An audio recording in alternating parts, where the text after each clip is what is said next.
أعوذ بالله من الشيطان الرجيم بسم الله الرحمن الرحيم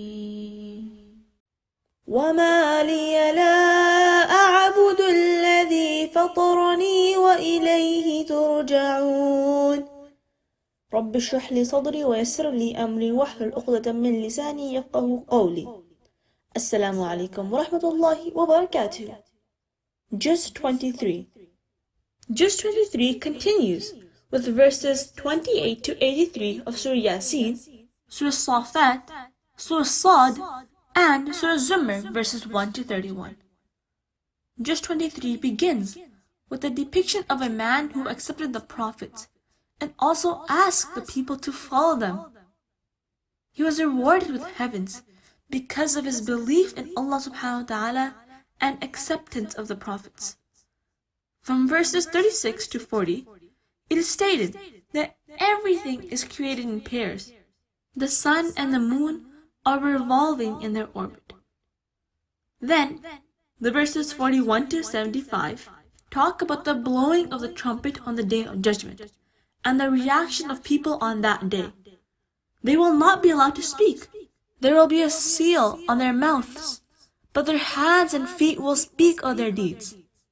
It is evident that the Quran is not poetry, but guidance for mankind.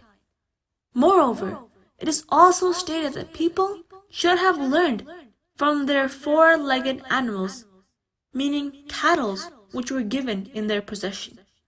The power of Allah subhanahu wa ta'ala is manifested in the last two verses by saying in verse 82, Verily, His command when He intends a thing is only that He says to it be, and it is.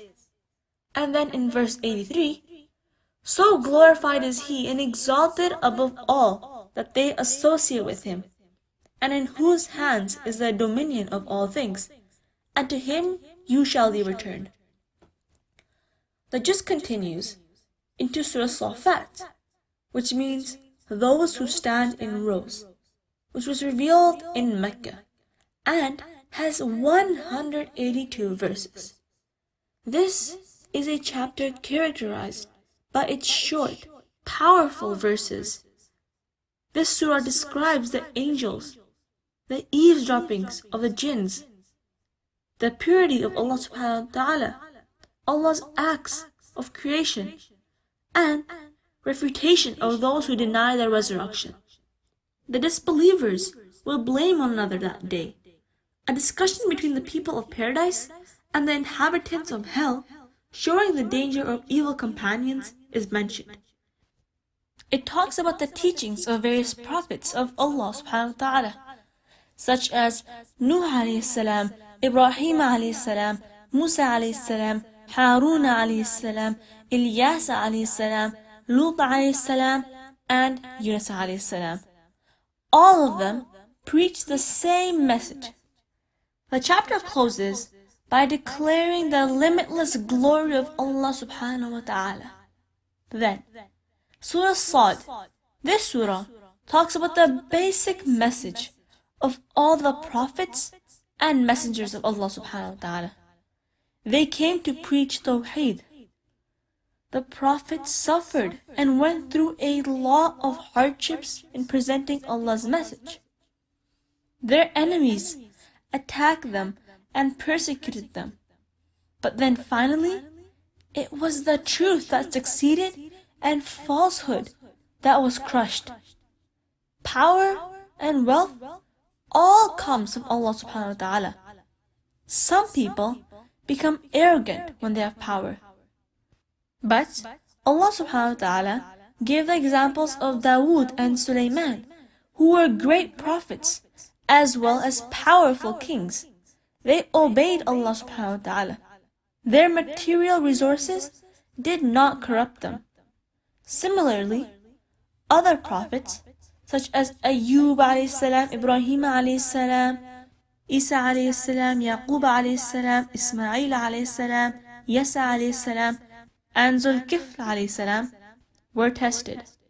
Then, we have Surah Al-Zumar in Juz 23, which is revealed in Mecca and talks about the true religion. It is to serve Allah subhanahu wa ta'ala sincerely and to avoid shirk.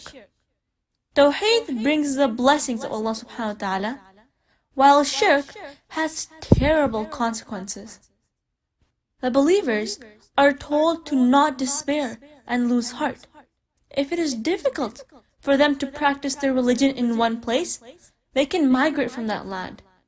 The unbelievers are told that they can do whatever they wish, but they cannot turn the believers away from the path of faith. Surah Zumar declares the Quran as a true book and describes that the creation of the heaven, earth, day and night, and sun and moon have all been by Allah subhanahu wa ta'ala.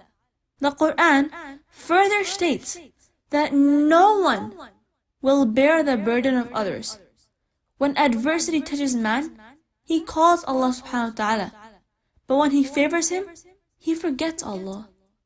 People of knowledge and people without knowledge are not equal. Prophet Muhammad ﷺ was commanded to follow the pure and sincere religion and become the first of the Muslims.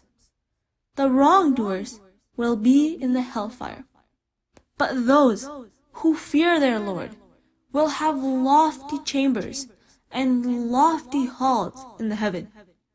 The Quran is a persistent book. It covers all matters of life by providing examples so that people can understand. May Allah subhanahu wa ta'ala accept this from us. Jazakumullahu khair. Assalamu alaikum wa rahmatullahi wa barakatuh.